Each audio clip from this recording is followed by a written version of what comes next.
मुलीं, आज 127वी माता रमाईची जयंती आहे आणि त्या निमित्तानं मला इथं आमंत्रित केलं, त्याबद्दल मनापासून धन्यवाद। सांगायचं तात्पर्य, मी एक उद्योजिका आहे।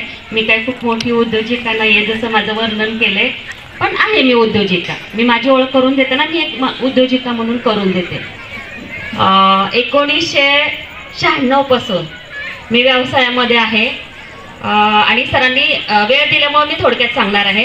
आतापर्यंत साधारण 5,000 उद्योजक कार्यशाळा मी घेतलेल्या आहेत। वेगवेगळ्या व्यवसायाविषयी सांगत आहे, शिकवते आणि सगळ्यात महत्त्वाचं म्हणजे की व्यवसाय करणं खूप सोपं आहे, पण मार्केट मिळवणं खूप अवघड असतं आणि ज्याला मार्केट मिळवता येतं, विक्री व्यवस्थापन करता येतं, तो यशस्वी उद्योजक होतो। आणि आपल्यामध्ये जिवंत उदाहरण यशस्वी उद्योजिकेचं म्हणलं तर माता रमाई, तिच्याकडे वेळेचं गणित होतं, बरोबर आहे।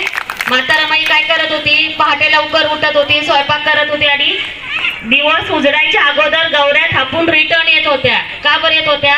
कारण आजूबाजूची लोक नावं ठेवतील, समाज काय म्हणेल, नवरा परदेशात शिकतोय आणि ही गौऱ्या थापतीये, नवऱ्याच्या नावाला गालबोट नको लागायला।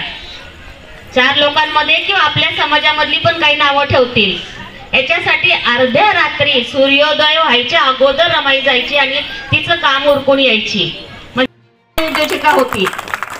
हे सर्वांनी लक्षात ठेवा। दुसरं एक सांगेन की उद्योग कसा करायचा, खूप काही मोठी गोष्ट नसते उद्योग करायला। मी ज्यावेळेस उद्योग केला, मी 200 रुपयांमध्ये केला उद्योग। माझ्या घरी माझ्या हातात पगार यायची, सगळं व्हायचं, तरी पण एक भीती।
ताज्या घडामोडी जाणून घेण्यासाठी आजच बहुजन आवाज न्यूज चॅनलला लाईक, शेअर आणि सबस्क्राईब करा।